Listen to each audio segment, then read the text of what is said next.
Thank you, Anne, and thanks for a very powerful input. You know, the analogy of the sticking plaster on a broken leg and the need for a whole of government approach. It certainly contrasts with, you know, some views we may have already heard this morning, which I think is calling for radical change from Anne, what I hear. So thank you, Anne. And we're going to go further into this case study now in terms of the drugs treatment court, and we'll have Maeve Foley from the court service and Fiona Carolan from the City of Dublin ETB. So, thank you, Paul. Good morning, everyone. Following on from what Judge Ryan has said, we want to demonstrate to you this morning that as well as people who are only dealing with possession charges, there's a whole other group of people who find themselves within the criminal justice system. Some of them end up in prison, and others get diverted away from the prison system into appropriate intervention models. The Drug Treatment Court is an example of how the existing legal framework can provide for people who are in front of the courts and presenting with an obvious underlying drug-related problem, not just the charge that they find themselves answerable to. The court is a supervised treatment programme as an alternative to custodial sentences. This is a unique court within the Irish justice system in that it's a multidisciplinary team made up of staff from various agencies, which are the HSE, An Garda Síochána, Probation Service, City of Dublin Education Training Board, the Court Service and Judiciary. The team meet weekly to discuss and provide updates on each participant to the judge. For example, we provide updates on the various goals on reducing drug use, their counselling, education and perhaps their housing situation. The team make referrals to the different support services in the community who link in with us, some of whom you may have already heard from or will hear from. Their support and assistance within the community is invaluable to us. An advantage we've witnessed by using a multi-agency approach is the wider network of information sharing between agencies for the benefit of the participant, which in turn reduces their experience of fragmentation. They only have to share their information once, and there's agreed confidentiality between agencies. Another advantage is of the wider network allows for access to available resources, so links to education programmes, health services and case management. So how does the drug court work? Another district court within Dublin transfers potential participants to us in the drug court to assess their suitability.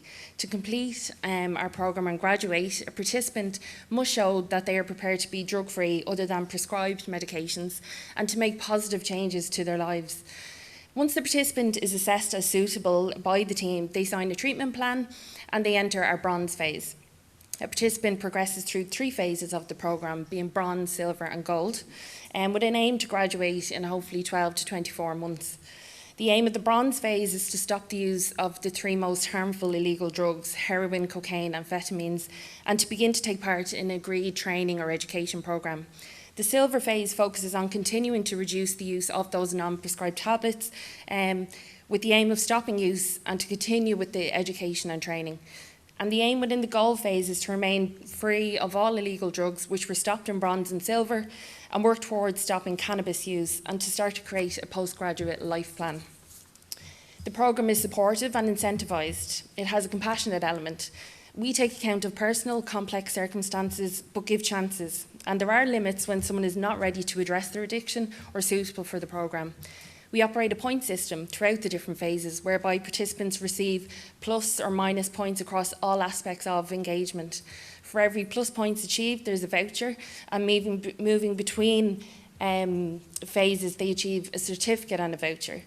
If someone reaches minus 70, there is a chance of bail revocation or discharge from the programme, but before reaching that point, we offer a more intensive intervention to hopefully avoid that situation. The court prioritises people's health and well-being, but at the same time doesn't just offer an easy pass. They learn to trust the court and they take responsibility for their actions, and the judge plays a big role in that when they interact in court. They have an opportunity on each occasion to use their own voice and to be heard. People can actually derive significant benefits finding themselves from within a supportive criminal justice system, and there can be major advantages if they avail of the opportunities that we offer. The drug court demonstrates a trauma-informed justice that's supportive and willing to understand where the person is coming from and not just seeing the person as an offender. We try to understand why they got involved in crime, what's going on in their lives, and what the court can do to help and encourage them in finding an avenue that supports their individual recovery journey. We meet them where they're at.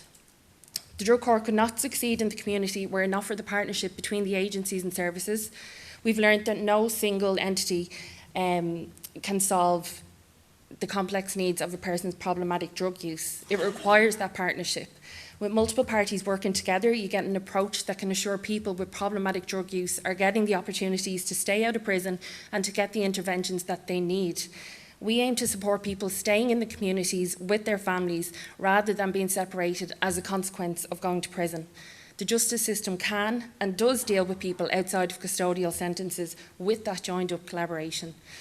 We know when participants engage with the drug treatment court, they're committing less criminal offences, which has a knock-on effect of having a reduction in victims of crime, less remands into custody, and thereby creating substantial savings to the state.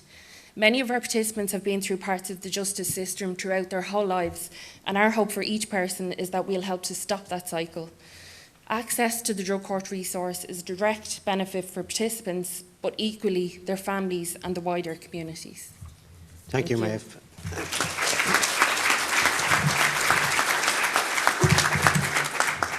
Again, that very powerful phrase, a concept of meeting people where they are at, demonstrated very clearly.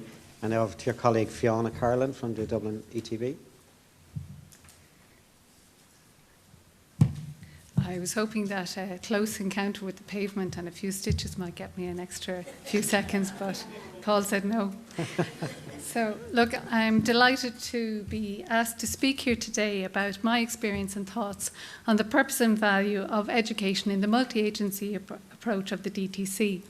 The DTC education programme is a tailored programme developed since 2001 to meet the needs of participants attending the drug treatment court. The programme is run in 1 Parnell Square East and is part of the Adult Education Service to the City of Dublin ETB. Why did I join the DTC? It was from my experience of teaching home economics in the women's prison from 1987 to 1990, and then afterwards in Wheatfield Prison from 1990 to 2001, where I introduced guidance counselling to the prison service in 1998, where I witnessed what I called the freedom of the classroom. This is where students had a transformative experience because of a learner-led education model as opposed to a subject-led. Many students have very negative experiences of education, but in this education model, they are met where they're at. Slowly, they begin to see themselves in a different light. They begin to build a different internal model of self. Bit by bit, completing a task or an exam, begin to build hope and belief in themselves and the possibility of a better future. And I thought, wouldn't it be great to provide this education model to people in the community in recovery, where they don't have to experience the marginalisation of the prison experience. So I joined the DTC. The education programme is wrapped around the recovery pathway and also parallels with the personal progression plans on the DTC. I meet each participant and assess their educational and training needs. If they're not already involved in an educational programme or alternative programme, I suggest that they try our programme until they find their feet and stabilise. This is the first step to help a person, empower them to find their own pathway in recovery, moving from the extrinsic motivation of the court system to intrinsic motivation. Neuroscience has taught us that strengthening the neural pathways between the amygdala, the emotional centre of the brain, and the cognitive reasoning centres supports the recovery process. We do this, especially in relapse management and prevention. We achieve this by providing cognitive activity, creativity, and meditation. All our subjects are QQI state accredited in level 2, 3, and 4. We also provide addiction awareness, peer support, and self-care, and we invite graduates of other programs to come back and give the benefit of their experience. Many students have low literacy levels, but given extra supports and easy stepping stones to accreditation, they discover a drive and self-belief. Some students discover a love or a talent for art. The picture behind me is a painting that was presented to Judge Ryan at her retirement by a student who discovered his talent for art. Also, people may discover a commitment to self-care and health and fitness. The provision of guidance, counselling and progression routes opens pathways for further education and training. Many have continued on to colleges of further education, to apprenticeships, working back in the community, going to college, and we're celebrating Paula here today, completing her Masters. Anthony and Paula will talk more later about other people's experiences. We keep our programme open during the summer, and we produce a magazine. It's called Get to Know Your City, and we produce a magazine by October. There's a copy of our Parnell mag from last year on your tables for your viewing. None of this could happen unless there's a learning environment that's safe, structured and consistent. The relationship with the teacher is crucial. It has to be based on genuine respect, regard and empathy. No personal learning, self-reflection or development can happen unless a person feels safe, accepted and connected. It's in this learning community of connection that we nurture in Parnell that creates the space for change. We have learned that many addictions develop from a maladaptive response to trauma or pain. The teachers understand this. Many students are experiencing life traumas, homelessness, poverty, and possible childhood adverse experiences and trauma. The teachers are all trauma aware and informed and continually upskill in their understanding of addiction. Just less than a minute if you can, Fiona, please. The teachers meet weekly to support each other and report the progress of the students to the judge. The relationship with the judge is a very therapeutic and powerful one. For the first time, students may have somebody they hold in very high regard witness the progress they make in their lives. We asked the students how they'd like to celebrate our 21 years last year, and they came up with the idea of entering the Sculpture and Context exhibition in the Botanic Gardens. They called the sculpture Swimming Upstream. They identified with this sculpture as it mirrored their journey of swimming upstream in a toxic environment and understanding that their responses to their toxic environment of homelessness, marginalisation, childhood trauma may have contributed to the development of their addiction rather than something negative within themselves.